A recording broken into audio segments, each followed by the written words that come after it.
WBSI দুটো পার্টে আমরা কিছু কিছু অঙ্ক করেছি।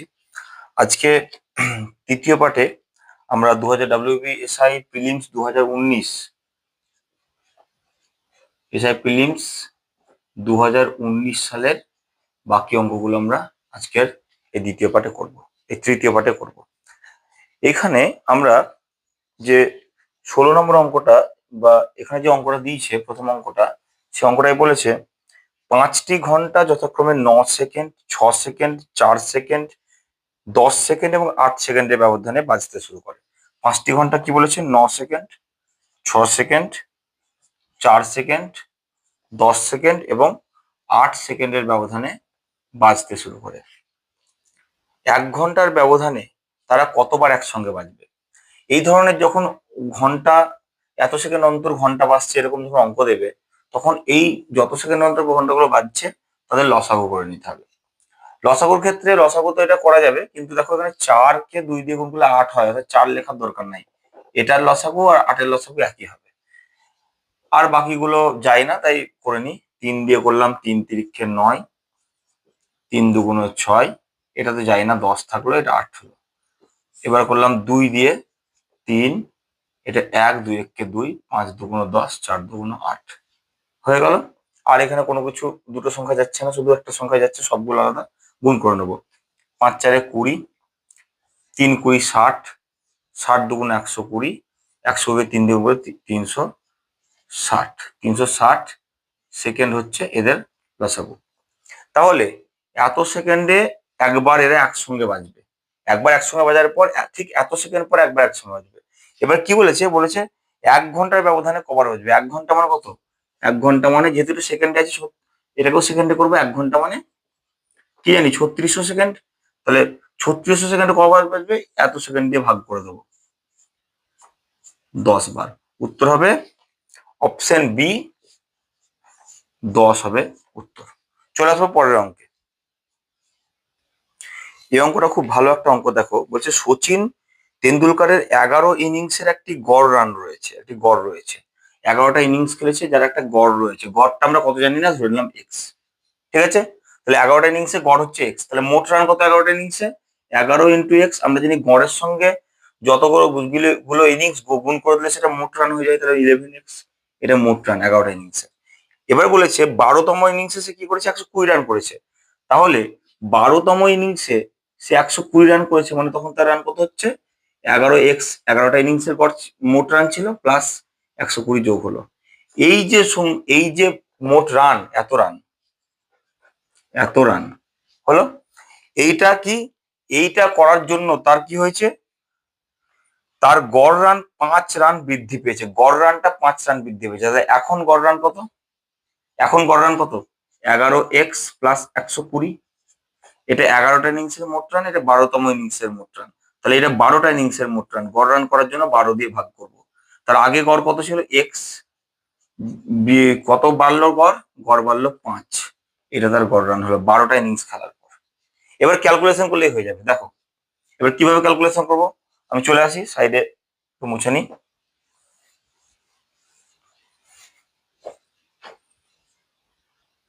তাহলে কি হচ্ছে?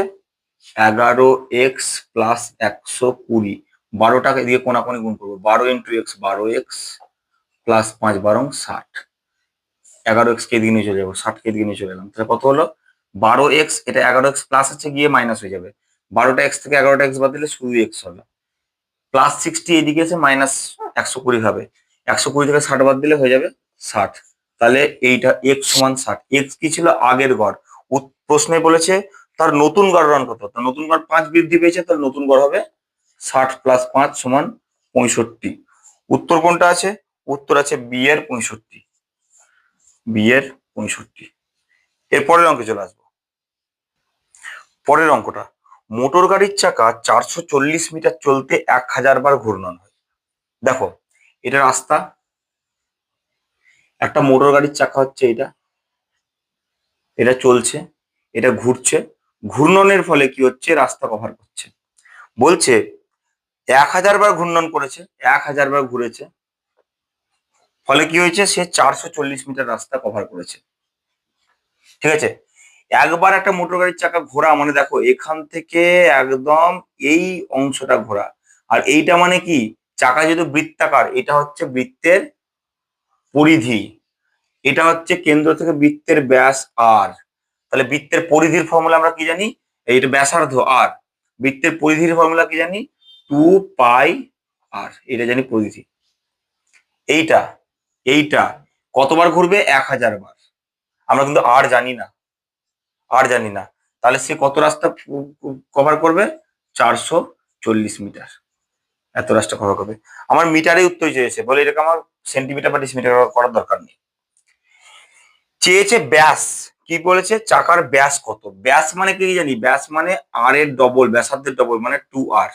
আমি 2r মানে কতবার করে নেবো, তাহলে এখানে কি বলে দিলাম 2r, পড়ে থাকলো পাই, তাহলে এটা কি হলো ইন্টু হাজার, হাজার, হাজার বার ঘুরেছে বলেছে, হাজার। 8 পাইটাকে আমি এইদিকে নিয়ে চলে এলাম, এখানে হাজারের সময় গুণ করলাম, সমান 440। তাহলে 2r মানে ব্যাস, এটাই তো ব্যাস, 2r, আর ব্যাসার্ধ, তাহলে 2r ব্যাস সমান কি হবে, 440/1000। পাই মানে কি, তো পাই মানে হচ্ছে 22-এর 7, নিচে 22, এই 7টা উপরে উঠে যাবে, উপরে 7, ক্যালকুলেশন করতে হবে। এবার ক্যালকুলেশন করলেই উত্তর বেরিয়ে যাবে, 11×2=22, 4×11=44, তাহলে কত, শূন্য পড়ে থাকলো। বেশ, শূন্য শূন্য কেটে দিলাম, কত হচ্ছে, 2×2=4, 7×2=14 বাই কত হলো 100, মানে কত, 0.14 মিটার। ব্যাস কত হয়ে গেল, 0.14 মিটার। এটা ভাগ করলেই উত্তর মিলে যাচ্ছে। তাহলে আমার কিন্তু এটা জানতে হবে। দেখো আমরা তার মানে এখানে একটা জিনিস পেলাম, কিন্তু এটা মাথায় রেখে দেবে যে একটি চাকার ঘূর্ণন মানে তার পরিধি যে যতটা হবে সেইটাই হচ্ছে সেই রাস্তার পরিমাপ। এই অঙ্কটা আমরা খুব সহজে বার করবো। এটা জানি দ্বিতীয় ইন্টু তৃতীয় সমানুপাত, তাহলে 49/17/7, এটাই হচ্ছে চতুর্থ সমানুপাত, এইটার মান হচ্ছে 7×7=49, 7×17=119। উত্তর হবে এই যে 6টি ঘন্টা একসাথে বাজা শুরু করে এবং যথাক্রমে 2, 4, 6, 8, 2, 4, 6, 8, 10 এবং 12 সেকেন্ড অন্তর বাজে। দেখো এই অঙ্কটা কিন্তু ইম্পর্টেন্ট দেখা যাচ্ছে, মানে একই বছরে দুবার এই অঙ্ক দিয়ে দিয়েছে, তাই তো। 30 মিনিটের সাথে তারা একসঙ্গে কতবার বাজবে, আবার লসাগু করতে হবে এটা আমাদের, আবার লসাগু করতে হবে। এখানে দেখো 2, 4, 8, এদের লসাগু কিন্তু আমরা সবসময় 8ই পাই, তাই তো।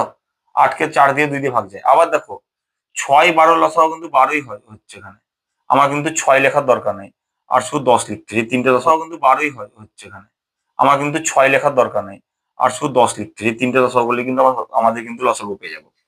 2 দিয়ে করলে 4×2=8, 6×2=12, 5×2=10, আর একবার 2 দিয়ে যাবে, 2×2=4, 3×2=6, আর এখানে 5 পড়ে থাকলো। গুণ করে নাও, 5×3=15, 15×2=30, 30×2=60, 60×2=120, 120 হচ্ছে, এত সেকেন্ড হচ্ছে তাদের লসাগু। 30 মিনিটে কতবার তারা একসঙ্গে বাজবে, 30 মিনিট মানে 30 × 60 সেকেন্ড, 120 দিয়ে ভাগ করে দিলাম, 15 বার বাজবে। হয়ে গেল উত্তর। আমরা এর পরের অঙ্কে আবার চলে যাব। একটি আয়তক্ষেত্র একটি বর্গক্ষেত্রের ক্ষেত্রফলের পার্থক্য হয় 35 সেমি স্কোয়ার। একটা আয়তক্ষেত্র বলে দিচ্ছে, একটা বর্গক্ষেত্র বলেছে, তাদের ক্ষেত্রফলের পার্থক্য বলে দিয়েছে।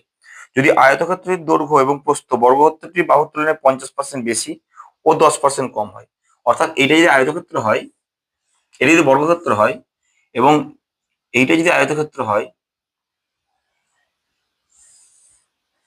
এটা আয়তক্ষেত্র, ঠিক আছে। তাহলে কি বলে দিয়েছে, আয়তক্ষেত্র ও বর্গক্ষেত্রের ক্ষেত্রফলের পার্থক্য, এদের পার্থক্য বলে দিয়েছে 35 সেমি স্কোয়ার। আর কি বলেছে, আয়তক্ষেত্রের দৈর্ঘ্য এবং প্রস্থ বর্গক্ষেত্রের বাহুর তুলনায় 50% বেশি ও কম। বর্গক্ষেত্রটির বাহু ধরে নিলাম এ, আমরা জানি বর্গক্ষেত্রের 4টি বাহু সমান, তাহলে একটা বাহু ধরলেই হলো। কিন্তু আয়তক্ষেত্র হচ্ছে তার 50% বেশি, তাহলে দৈর্ঘ্য এ ইন্টু 50% বেশি মানে 150/100 করবো, তাই তো।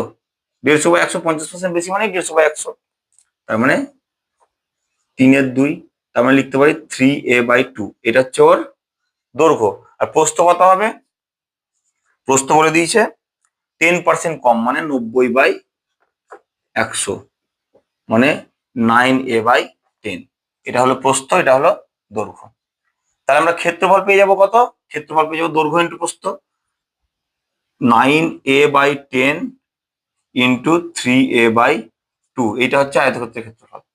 আর বর্গক্ষেত্রের ক্ষেত্রফল আমরা কি জানি? a স্কোয়ার, তাই তো? a square. বেশ, এবার আমি ক্যালকুলেশন যদি করে নিই কি হবে, তাহলে বর্গক্ষেত্রের ক্ষেত্রফল কত পাচ্ছি? a square. আয়তক্ষেত্রের ক্ষেত্রফল কত পাচ্ছি? দেখো 3×9 = 27 আর 10×2 = 20। ওপরে বড় নিচে ছোট, মানে এইটা সবসময় বড় হবে। তাহলে কত হবে? 3×9 = 27, 27/10×2 = 20, 20 a ইন্টু a স্কোয়ার হবে না? দেখো আয়তক্ষেত্র তো বড় হবে, তাই তো? উপরে 27 আছে, নিচে কিন্তু 10 আছে, তার মানে এটা গুরু অনুপাত। তার মানে এইটা কিন্তু ওপরের আমাদের লবটা বড় হচ্ছে, তার মানে এই মানটা a স্কোয়ারের থেকে বড় হবে। এখানেও স্কোয়ার আছে, এখানেও স্কোয়ার আছে, এটা 1-এর থেকে বড়। আর এটা কিন্তু এর মানে 1, এটা মানেই বলে দিচ্ছে 35 সেমি স্কোয়ার। হয়ে গেল। তাহলে আমার এবার ক্যালকুলেশন করলাম 10 লসাগু, তাহলে 27 স্কোয়ার মাইনাস 10 স্কোয়ার সমান 35। এদিকে নিয়ে এসো, 27 থেকে 10 বাদ দিলে কত হবে? 17 স্কোয়ার সমান কত হবে? 35 ইন্টু 10 মানে 350 স্কোয়ার সমান কত হবে? 350/17, এটাই তো হবে। স্কোয়ার সমান 350/17 আসছে। বেশ, 10% বেশি। একটা ছোট ভুল এখানে হয়েছে, 10×2 = 20, তাহলে এটা হবে 20, 20 হচ্ছে, এটাও হচ্ছে 20, এটাও হচ্ছে 20, 10×2 = 20। এখানে ক্যালকুলেশন একটু ভুল হয়েছিল। তাহলে 27 স্কোয়ার থেকে 20 স্কোয়ার বাদ দিলে কত হবে? 27 থেকে 20 বাদ দিলে 7 স্কোয়ার, আর 35-এর সঙ্গে 20 গুণ হবে, 35×2 = 70, তাহলে কত হবে? a স্কোয়ার সমান 700/7 সমান 100। a সমান কত হবে? √100, মানে 10 সেন্টিমিটার হবে স্কোয়ার। এ মানে বর্গক্ষেত্রের বাহু। এবার বলেছে কি আয়তক্ষেত্রের ক্ষেত্রফল কত? আয়তক্ষেত্রের ক্ষেত্রফল কত? আয়তক্ষেত্রের ক্ষেত্রফল আমরা পেয়ে গেছি, এই দেখো, বা এইটা বসিয়ে দিলেও হবে। আয়তক্ষেত্রের ক্ষেত্রফল কি বলেছে? 27/20 ইন্টু a স্কোয়ার, মানে 10 স্কোয়ার, মানে 10×10, 0 0 কেটে গেল, 5×2 = 10, 27 ইন্টু 5 গুণ করে দিলে আমাদের অঙ্ক হয়ে যাবে 5 7 35, 5 হাতে থাকলো 3, 5×2 = 10 আর 3 13, 135 সেমি স্কোয়ার হবে উত্তর। উত্তর কি হচ্ছে? উত্তর বি এর 135 সেমি স্কোয়ার। এটা পেয়ে গেলাম। তো বোঝা গেল অঙ্কটা, ইম্পর্টেন্ট অঙ্ক, এবং এগুলো পরিমিতির অঙ্ক।